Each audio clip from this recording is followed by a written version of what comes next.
Okay.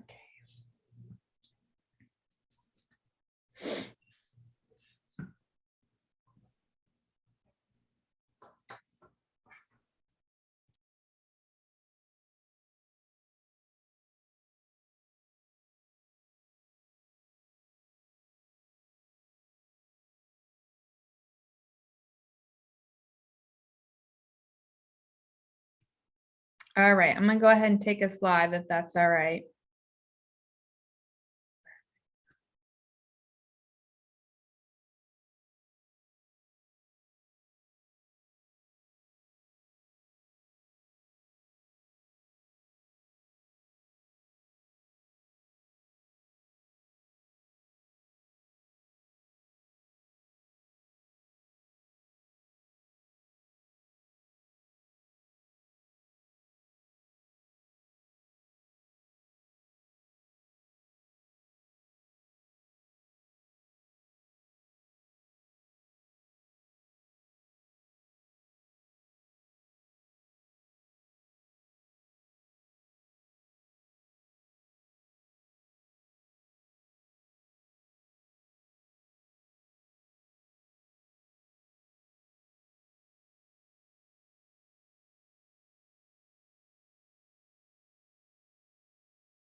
All right, good morning, everyone, and thank you for joining us. We are happy to have you all here to learn about expanding your reach and how to take your business global.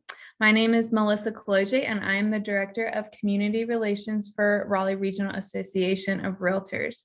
I am also joined this morning by our Director of Diversity, Equity, and Inclusion, Michelle Young.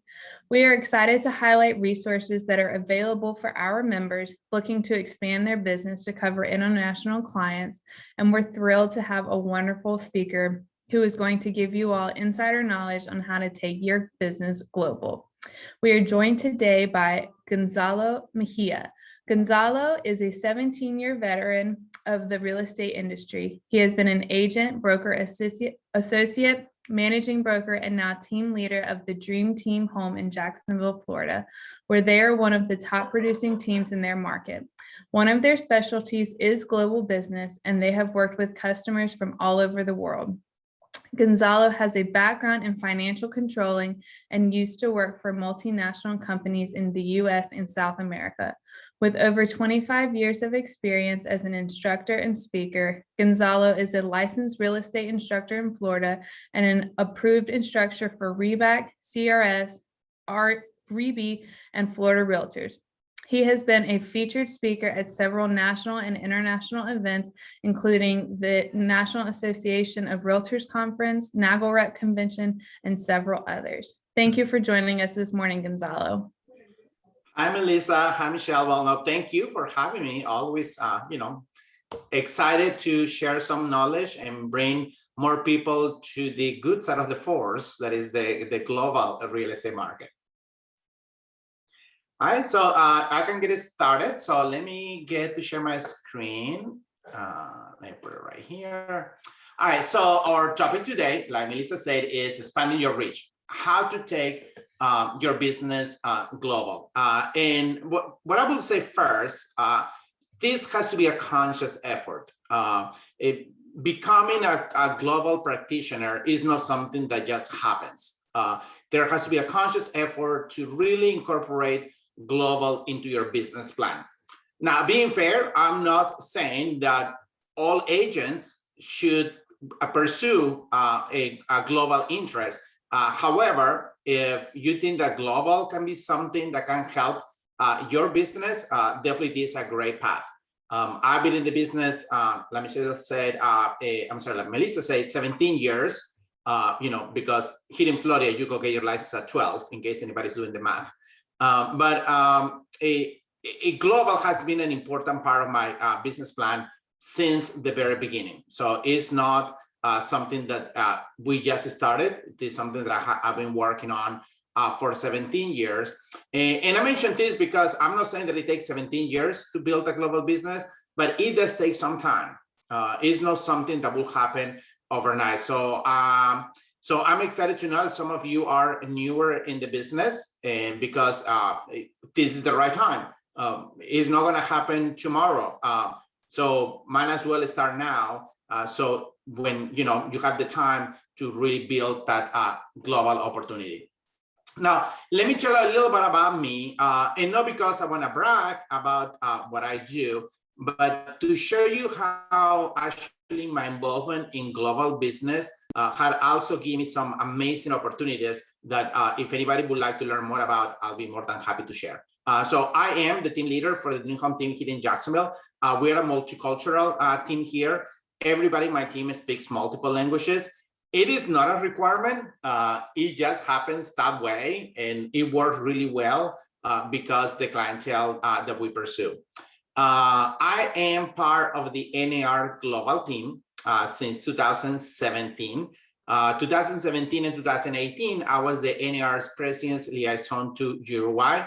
What that means that I was the representative of NAR to Uruguay and our cooperating association in Uruguay. And then from 2019 to still this 2021, I am the NAR Global Ambassador to Ecuador and Peru. Now, before anybody asks, Gonzalo, what's the difference between a President's Liaison and a Global Ambassador? Actually, there is no difference.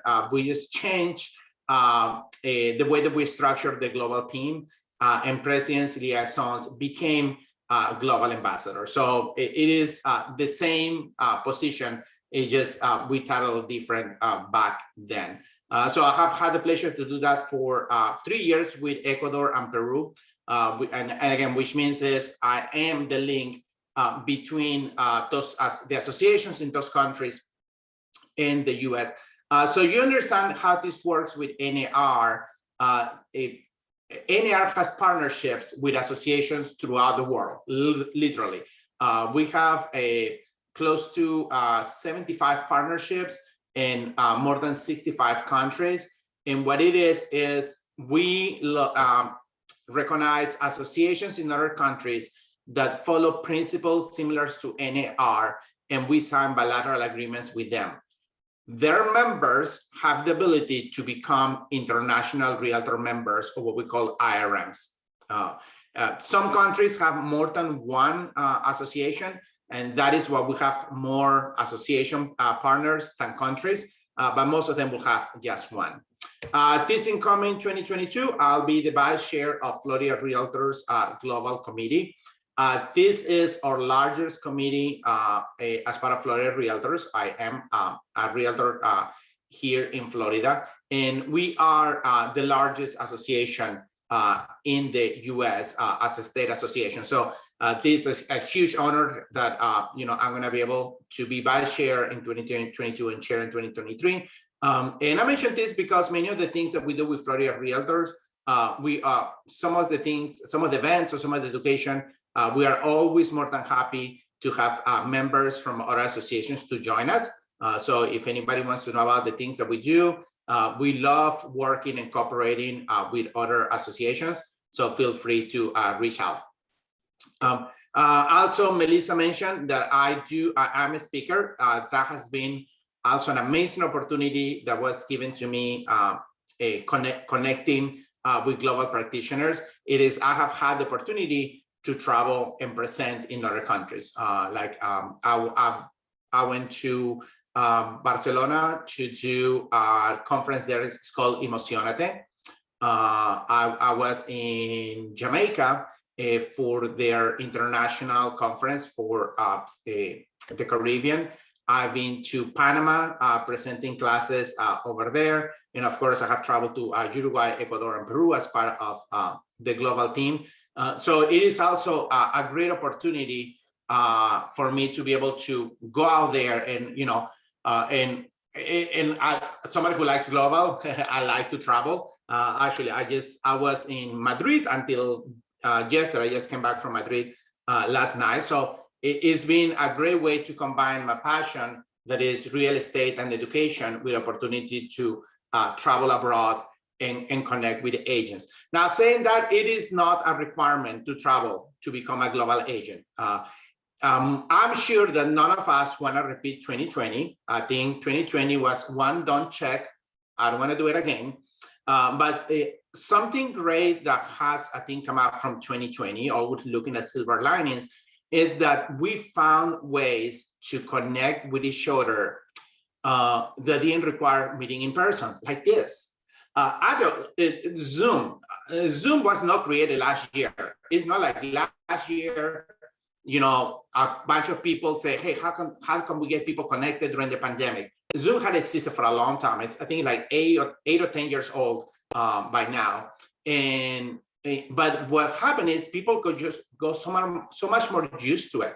Actually, from us at the NAR Global Team, since the pandemic started, we have felt so much more closer to our international partners. Because in the past, we always would think, okay, well, we have to plan a trip. Like I had to plan, like, oh, I need to go to Ecuador. I'm sorry about that. You moved a little too fast. I need to go to Ecuador. I need to go to Peru. And suddenly, like, oh, I cannot go. So what do? Oh, well, let's do some virtual meetings. And suddenly, we were meeting way more often than we were connecting before. As much as I love to travel, and I'm sure many, if not all of you do, don't think that, oh, well, that's a lot of money to be traveling to all these places. You don't have to, you don't want to, because now it's so much easier. People know how to do this. You send them, a Zoom link, and you can connect with them. So global has become easier. I am also a CIPS designee and instructor. For the ones who are not familiar, I'm going to mention this a little later. CIPS is the Certified International Property Specialist. That is an NAR designation. And if some of you have it, good. If not, I'm going to talk more about that. But so if you want to get into the global market, the key is you have to start local. Start in your local market. Like I was saying, you don't need to go and travel all over the world looking for customers. You can start with the people who are already in your market, okay? And I've been to Raleigh, so I've been there. I have some good friends from high school who live out there. So I've even just, only once, but only that one time, I've been able to just drive around and notice how diverse your communities are. So the first thing you need to do is like, who is in your community? Okay, you're gonna have to research your market. Who is already there?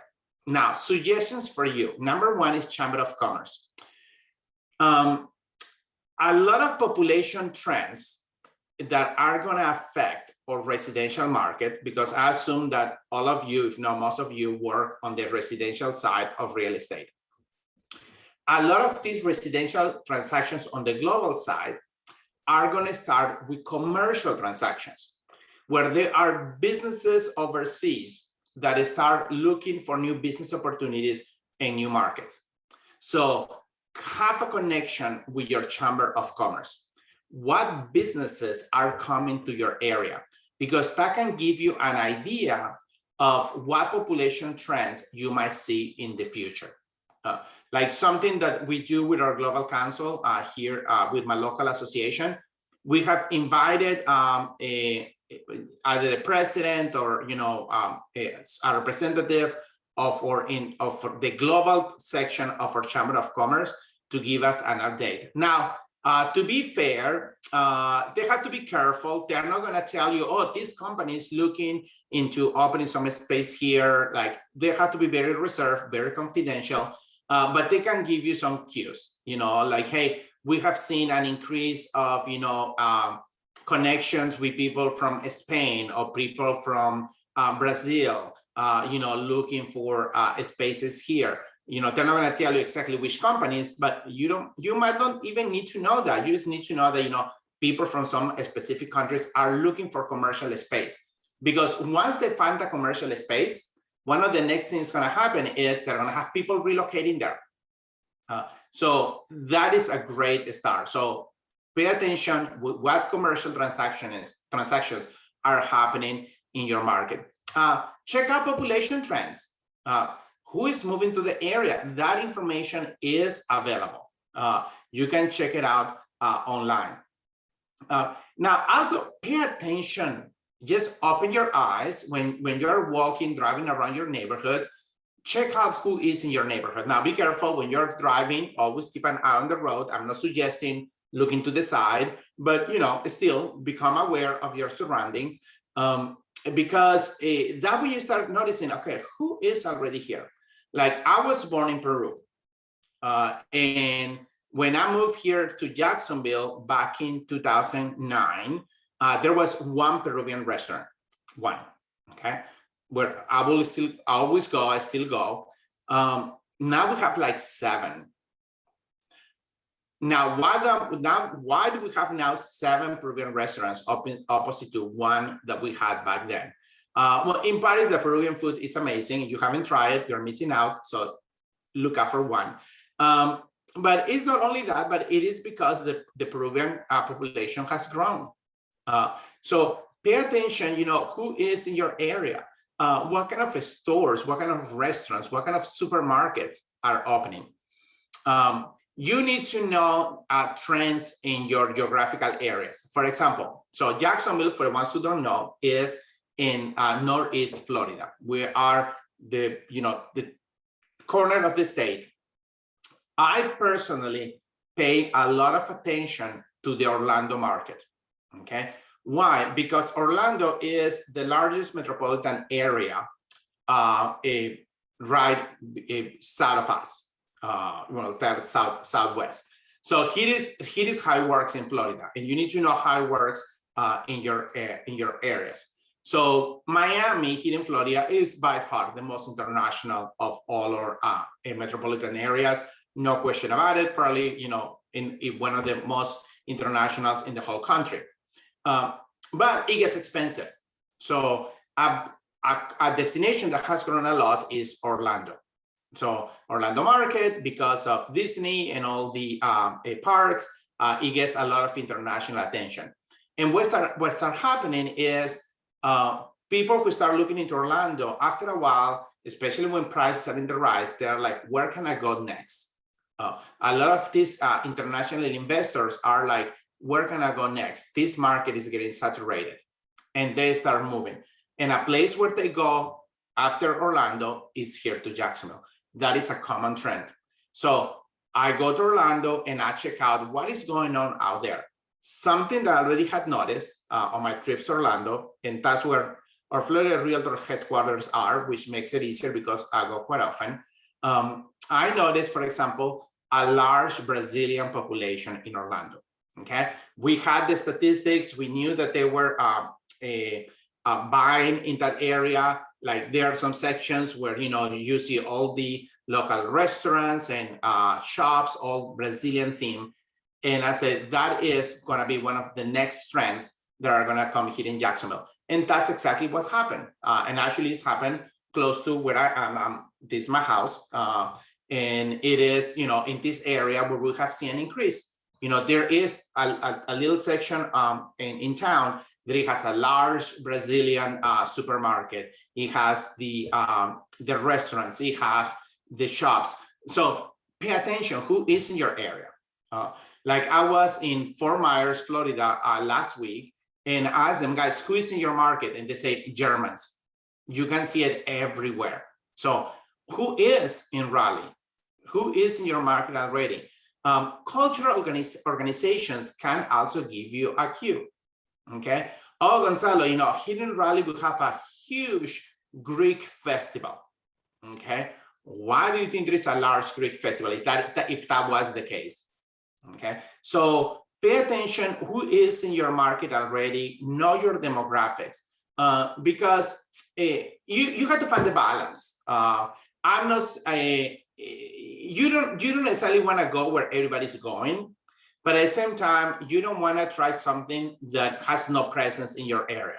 Like, you say, oh, well, I think, that people from, I don't know, Sweden would love, Raleigh. I think the people from Sweden really would like it. And the Swedish population is like extremely limited to North and Raleigh. That's going to be such a strong effort to try to start convincing them to come. So maybe there is a group that it is not, the largest, with the largest presence in your market, but already have some development. So it is going to be easier to work with that. So start local, see who is already in your market. Don't feel that you need to go and find people in other countries and convince them, hey, have you heard about our market? Let me tell you about it. That is so much harder. Start with the people who are already there. Now, is something that I will say regarding especially cultural organizations, there are a great way to meet and interact with potential global customers, but you cannot show up and be like, oh, hey, I want to join your organization. I'm Gonzalo Mejia. I'm a realtor, and I really would love to be part of, what your activities. So hopefully I can get some business. Yeah, ain't gonna work that way.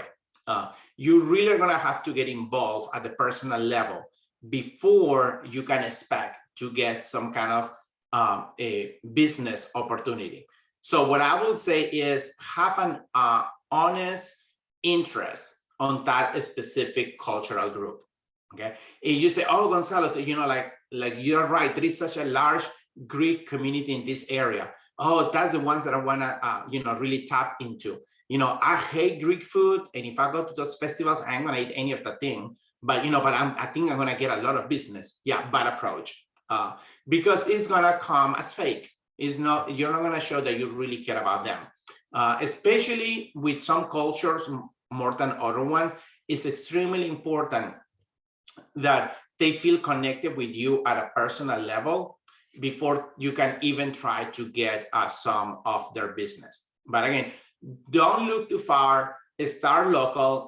If you have large universities, schools in your area, that is also a great resource.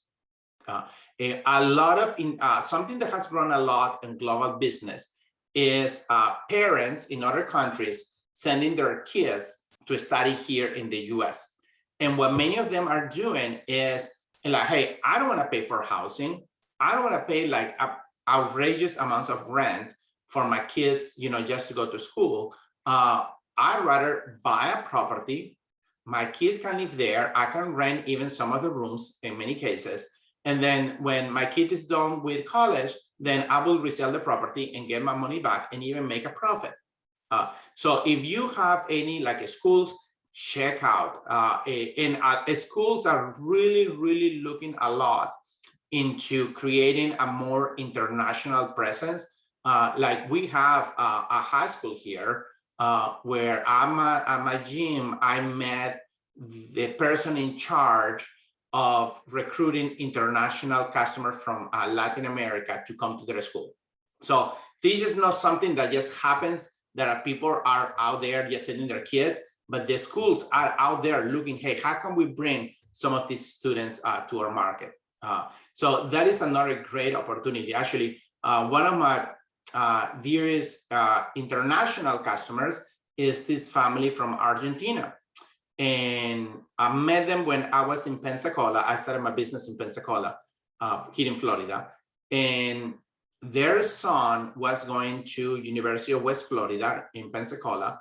And he was friends with my assistant, who was the son of one of past customers of mine. Okay, so this is all the personal connections that you start making.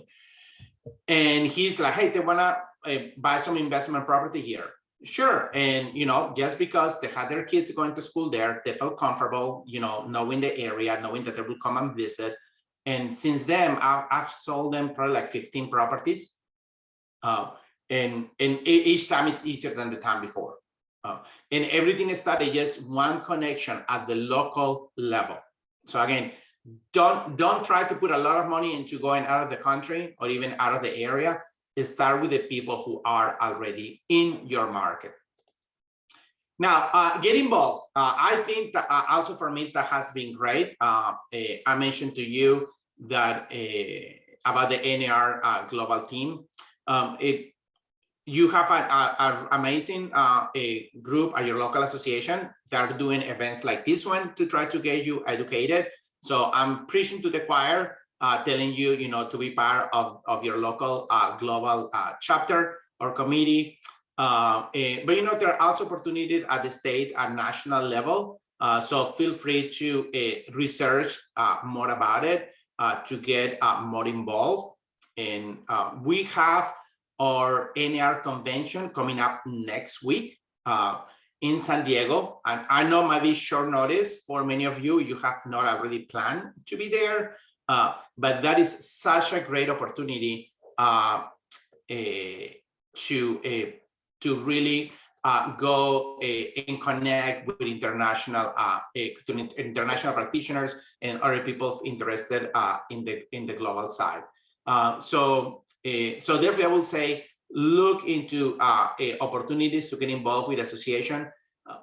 If you wanna really get involved in things like I was saying, being a global ambassador, if you think that's something that it is appealing to you, something that I will say is, you know, start participating in the meetings. Now, if you cannot make it to San Diego next week, be aware that next year will be here in Florida. So we'll more than happy to welcome you here to Florida in Orlando. So next November 2022, the NAR convention will be here in Orlando, Florida. So just participate. And something great of being involved at the association level is that you create networking with many resources. Like something great that you know, I love about being involved, you know, with other global practitioners is that it's not necessarily like a competition. It's not like, oh, geez, no, I don't want any other agents to get involved into global because I want that to be my thing. I tell you, the world is big enough for all of us. There is plenty of opportunities at the global level. I like that there are other international practitioners who I know that I can contact and be like, hey, I have a customer who needs this, or I have a customer who speaks Chinese. Do you know any lenders who speak Chinese? And like, oh yes, I have somebody who I just work with. So it's having those resources so you don't have to reinvent the wheel. There is already people getting into this international practice. So just ask them for some help. Now, creating expectations. I think this is extremely important. Like any business opportunity, you need to know what you're getting into. So the first thing I will say is figure out what your investment is going to be.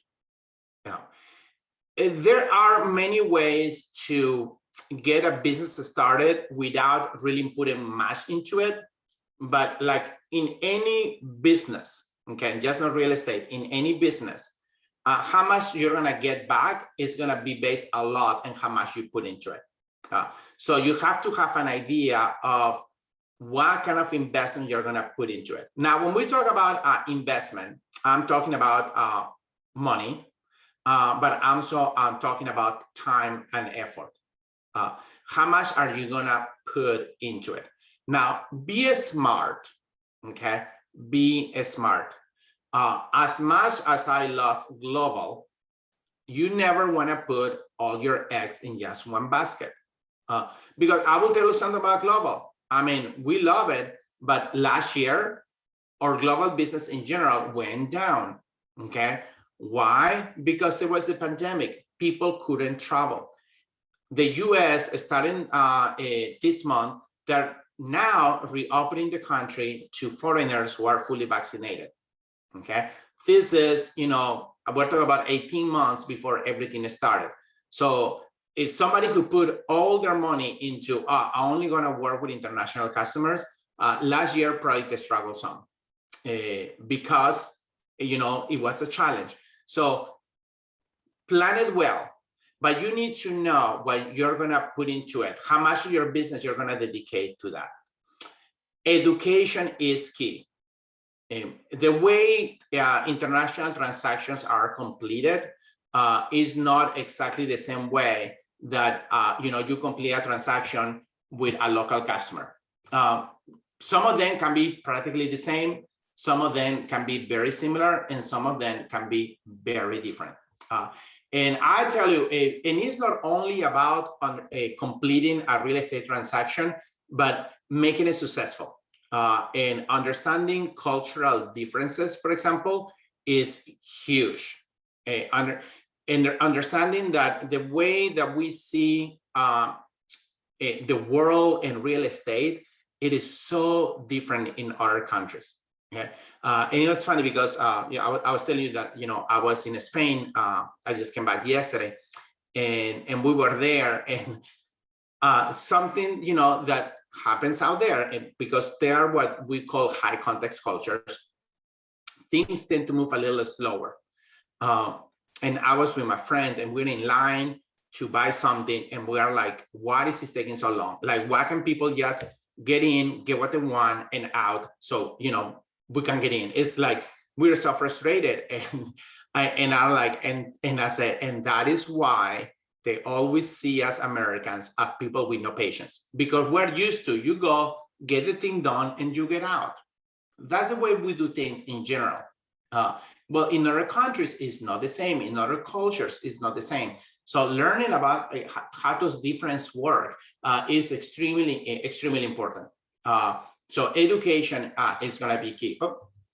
And research. So I say you're going to have to plan how much effort you're going to put into research. What things you need to know about how, like I was telling you, you need to understand about population trends, just in general, the market and opportunities. You're going to have to dedicate some time.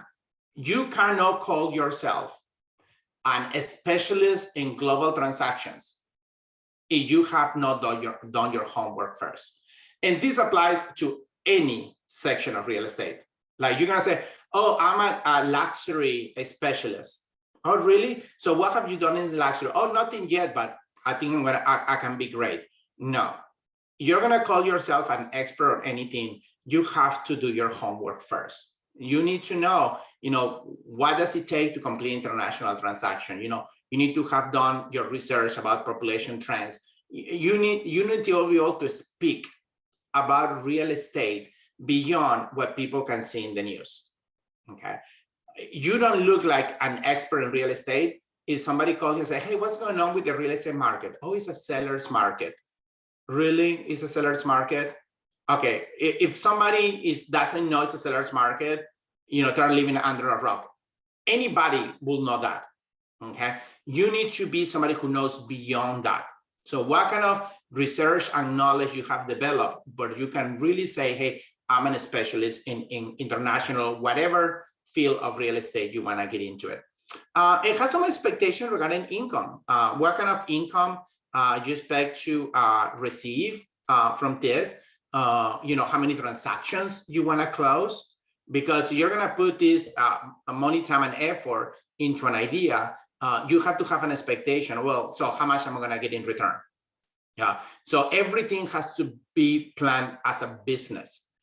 It cannot be just, "Oh, I like global, I like international, I like to travel, so I'm just gonna do it." No, there has to be a plan, like any business opportunity, and how you're gonna make it work. I mentioned this earlier, the CIPS, the Certified International Property Specialist. I definitely will say this is one of the most important steps you can take if you really want to get into the global real estate side. I will say, do you have to have it to become a global practitioner? No. Actually, being fully honest, I didn't get my CIPS probably until I was like 7 years into the business. Like I was saying that I will do it, but I wasn't doing it. Now, on my defense, a little bit on my defense, back then, it was quite an investment. Like it was like to take the classes, it was like 7 days and like $2,000-3,000 to just to take the classes. So it was much more different back then. Now it's 5 days. It is more affordable. But still, you know, I'm not saying that that's something you have to, oh, I'm going to jump into it right away. If somebody wants to, I say go for it. But I don't want to suggest that, oh, you don't get a CIPS, you will not be successful. Now, it does open you a lot of doors, a lot of doors. And some of the benefits of CIPS, number one is you can market yourself as a certified international property specialist. Number two, you get 5 days of education with lots of knowledge on how to complete these real estate transactions. Number three, you enter to a database of designees worldwide. There is an option to this in the NAR website, and it's go and find a CIPS. And you can look for CIPSs in different countries. Like you can choose the country and look. What is this important? Because in our international members who are looking to refer business here to the state, they are going to probably, you know, they're familiar with the designation too. Many of them have it. CIPS is our most requested class for international members.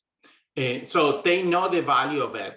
So they're going to be looking to refer them to other CIPS. So you want to be able to, you know, to be able to promote yourself that way.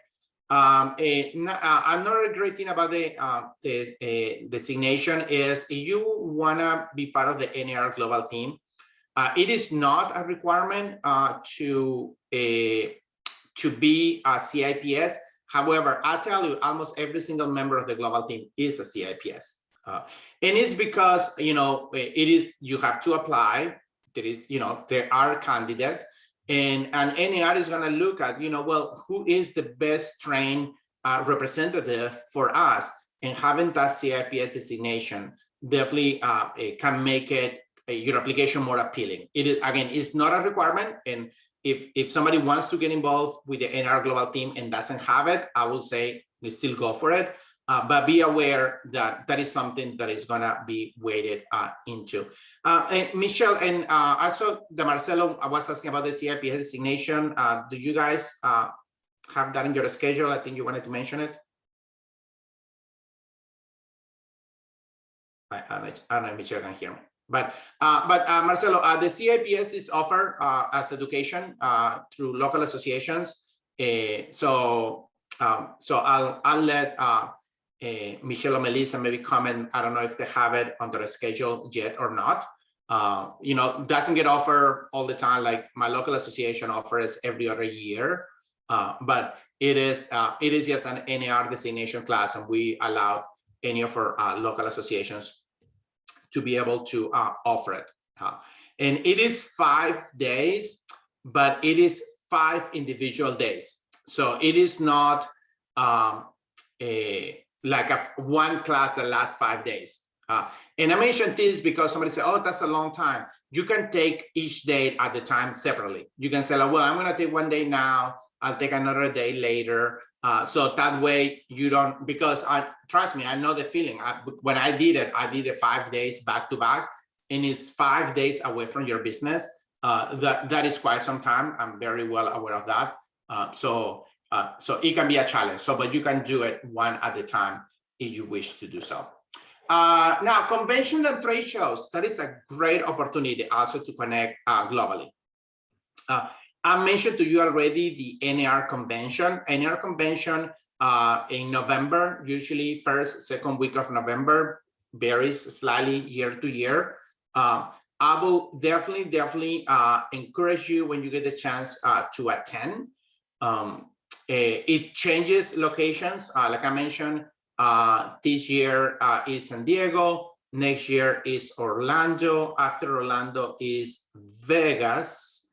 After Vegas, I believe is Dallas, and then Boston. My memory only can go so far. Last year was supposed to be New Orleans, so that we couldn't go. The year before we were in San Francisco. So it moves around the country. So it can go closer to you many times. So you don't want to go too far. we have so many international members coming to the NAR convention. And in the expo, if anybody has been to the NAR convention, you know this. At the expo, we have this international section actually, that it is showcasing different countries, and we have international events to connect for those who want to connect with the international members. So such a great opportunity. Like I feel like for me is a must go. Because while yes, I mentioned that the Zoom platforms and many of this technology allows us to connect without having to meet face to face, it still does not replace what it is to meet somebody and be able to shake hands or even just see eye to eye. So for me, it's like I need to go there. Like I go. And a lot of my international partners, that we, chat throughout the year, there is opportunity that now we can meet face to face and reinforce a relationship that I have been building throughout the years. NAR, of course, one of the largest conventions worldwide, but there are many other conventions. Right now, there is a World Fair going on in Dubai. It started, I believe, like 6-8 weeks ago, and actually it lasts all the way through March next year.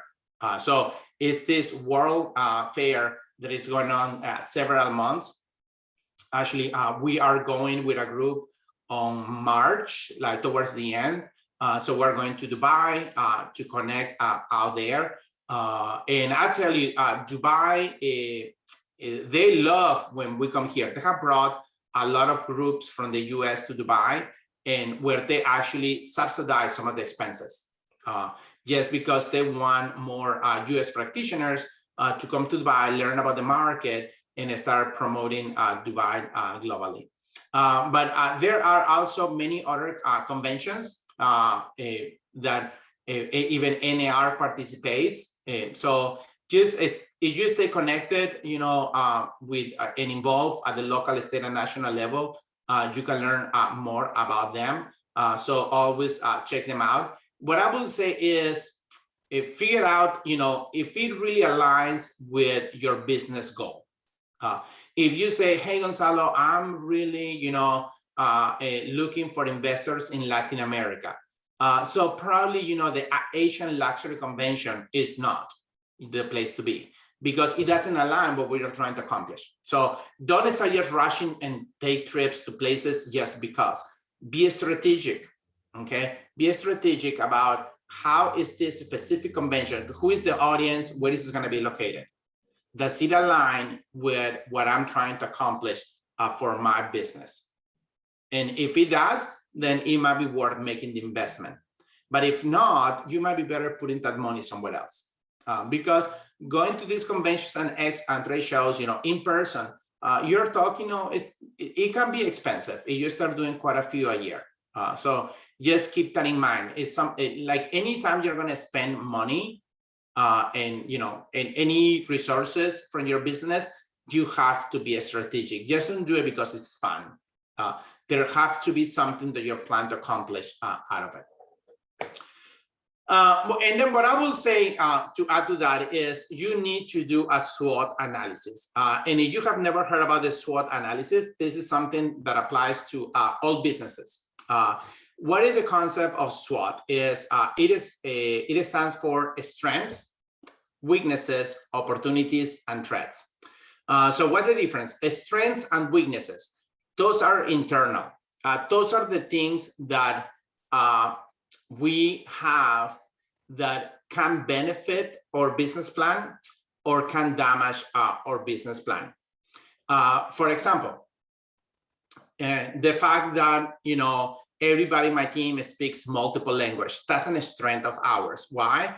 Because we can work with customers who English might not be their first language, but one of us can communicate with them. Now, saying that, if you don't speak other language, that means that you are not going to work well in global?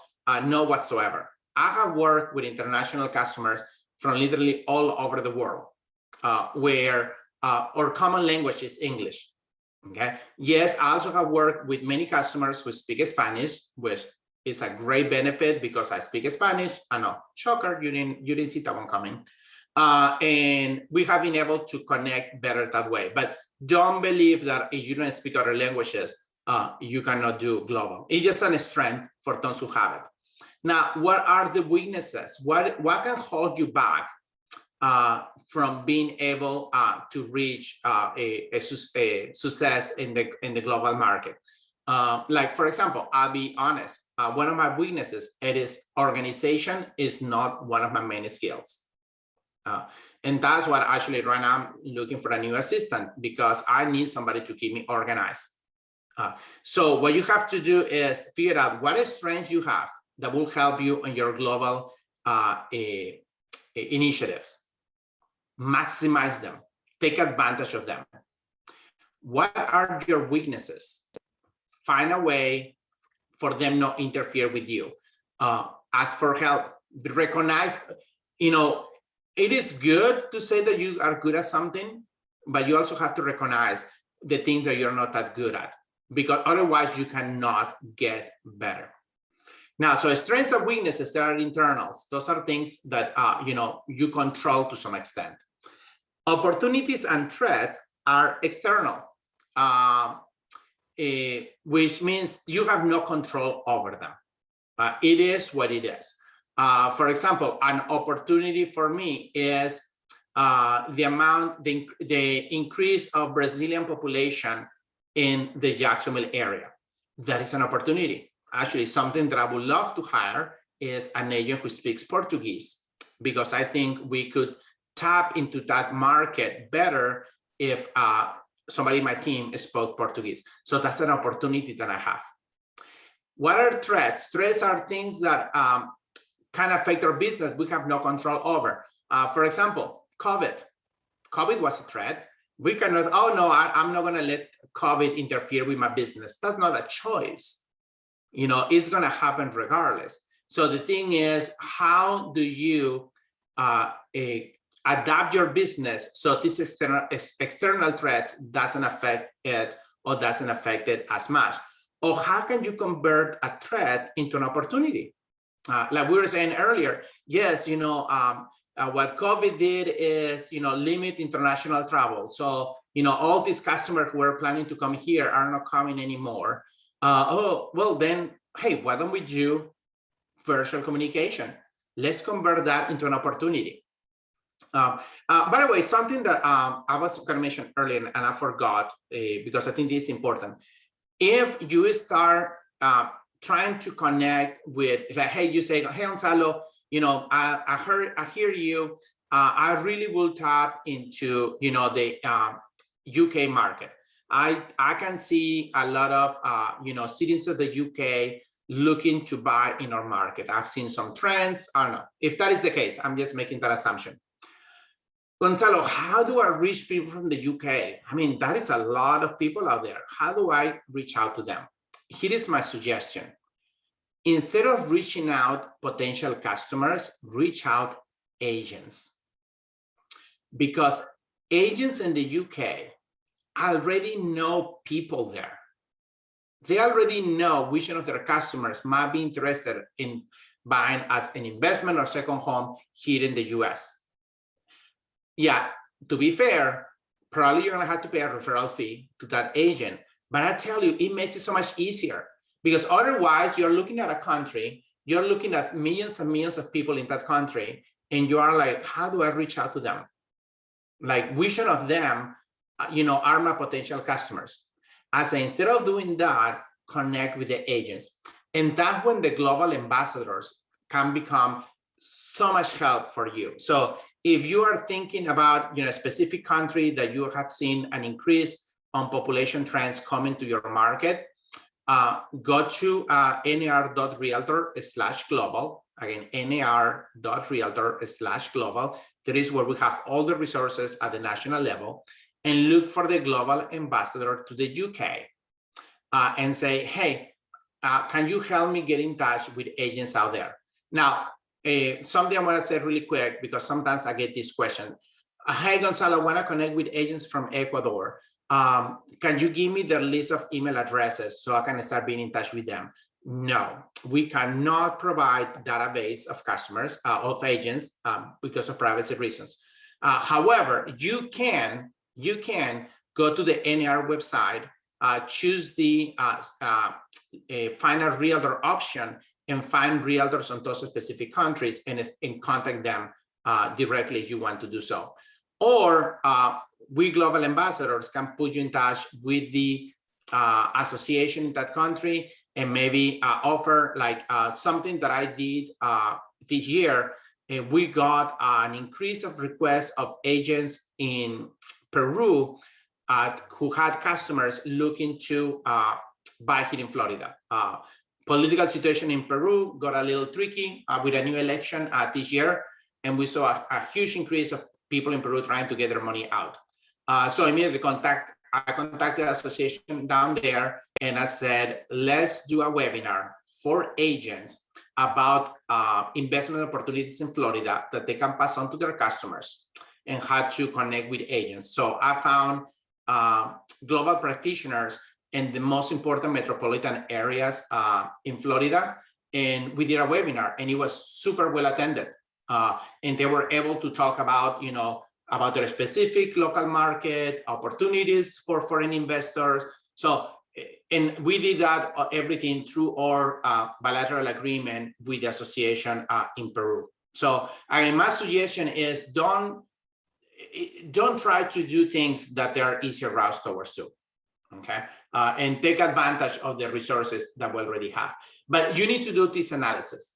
You need to figure out, before you start any business idea, is what do I have personally that can make me successful on this? What can hold me back? What is out there? What opportunities out there that I can take advantage of? And what do I need to watch out that could be a threat against my business? Marcelo had asked me earlier, I'm sorry, Marcelo didn't answer earlier. I wanted to finish this topic first. Which lenders fund REI properties to international buyers? I'll be honest with you, I'm not sure about REI, but some of the lenders who do a lot of foreign investors, I know BBVA was big into that. Oh, geez, and I always get their letters wrong. Hold on, give me a second.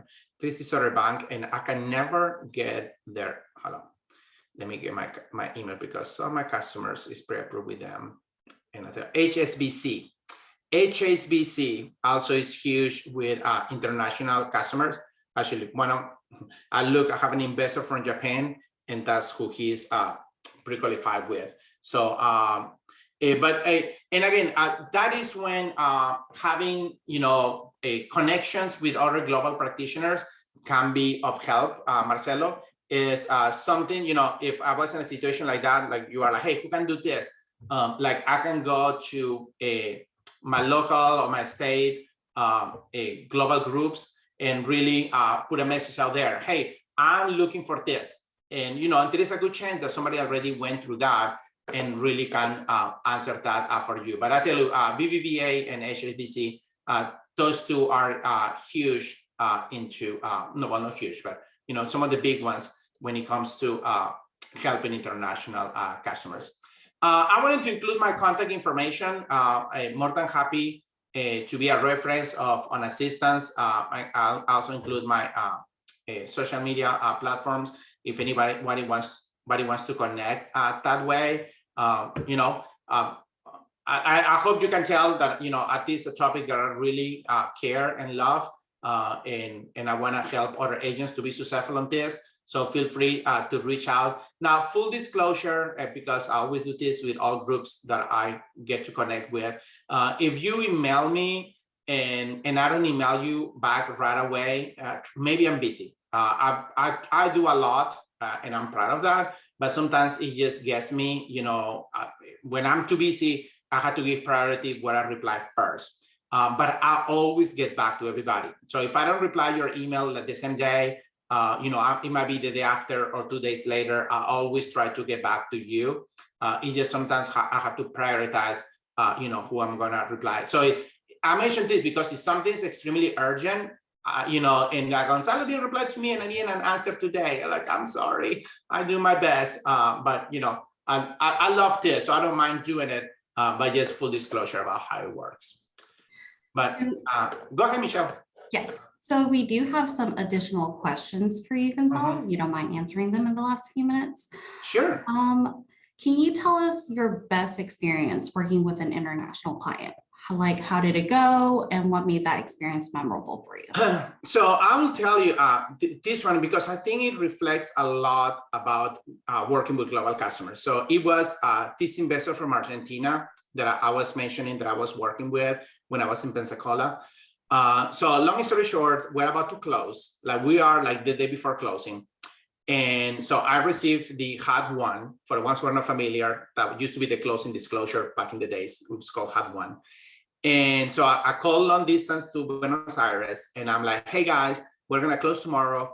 And you need to wire transfer, I think it was like $100-something thousand for the HUD they were paying cash. And they're like, oh, but are we gonna get the title first? And I said, no, you're gonna wire the money to the title company. And then the title company will grab your money, we'll get the seller to sign the deed, and then, you know, we'll do the exchange. And I said, well, am I going to get the deed right away? I said, like, well, no. I said, you'll get it back, you know, in a few weeks after it gets recorded. And they're like, what?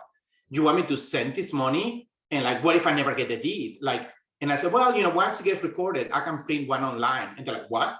Print one online? Does it have like a seal that says that that's the title of my property? And I said, like, not really. It's just a notarized document. And they're like freaking out because they are so afraid somebody's going to steal their money. And I know for us, it's common practice. Hey, you're gonna close, you wire the money, you know, to the closing agent. It's no big deal. But for somebody international, it was such a hesitation with a reason because they don't know us that much. They don't know how we do business here.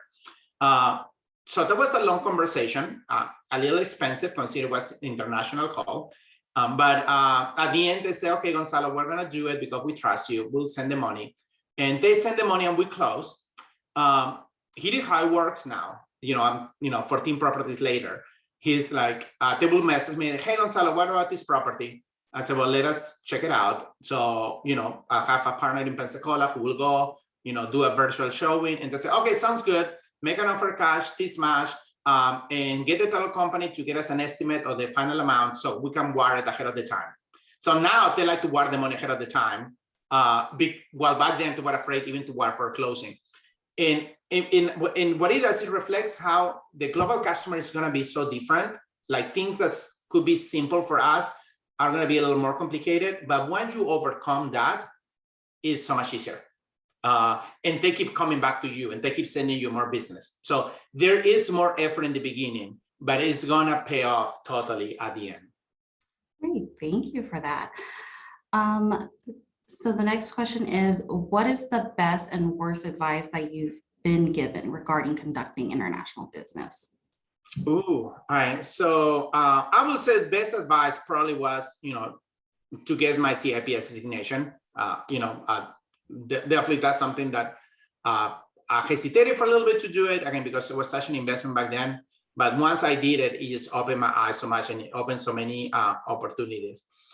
Ooh, the worst advice. Oh, what would have been? I don't know if I will say somebody gave me bad advice, but I think it's just something that I didn't do right in the beginning. That it is to have more patience. I get a little frustrated because I like things like this. So I had really to learn to pace myself and to understand that people see the world in so many different ways, and that I have to learn how to respect that, and that not everybody will make decisions the way I make them. So I will say this is something that, you know, nobody told me that I do otherwise, but I think I wish I would have known better. Yeah, that's great advice also. So one last question. You talk about how people from different cultures have various different values. So do you have any resources or sites you could recommend for our realtors to use if they wanted to learn more about different cultural values? Yeah, well, definitely, it's so much easier now because you can go online, you can even Google it. But there is a great book, and it's Kiss, Bow, or Shake Hands. And some of you might have heard about it. I'll put it in the chat. Kiss, Bow, or Shake Hands. And what it does, it breaks it down per region, per country. And it tells you from cultural differences to common business practices, to even what colors to avoid, like in the Japanese culture, the color white, and these other Southeast Asian countries as well, but particularly Japan, the color white is the color of death. One of my uncles, he was part of Japanese, and he died when I was young. And I remember going to their house for a visitation, and all the furniture was covered in white sheets, like everything inside the house. And that's what I found out, like, oh, and they told me, well, in Japan, white is the color of death. Imagine giving a gift to a customer, wrapped on white paper. You are out giving death. In some cultures, gifting knives, for example, seems something of bad luck. So a lot of that is covered on that book. There are different versions of the book now. I do like the original, but not that it's like business and this and that. But so I think any one of them will help you, but definitely that's a great resource. Okay, well, thank you. I'll definitely get that book for myself also. Oh yeah. It's right up my alley. So, well, unfortunately, we've run out of time. Thank you so much, Gonzalo, for coming to speak to our members. I definitely learned a lot and hope that the audience has too. We will have this webinar on our website soon, so please direct your colleagues to the site if they are the least bit interested in international real estate. And thank you all for coming. All right. Thank you, Michelle. If anybody's coming to NAR convention in San Diego and Orlando, hey, hit me up. We'd love to meet in person. All right, we will. Thank you. Thank you.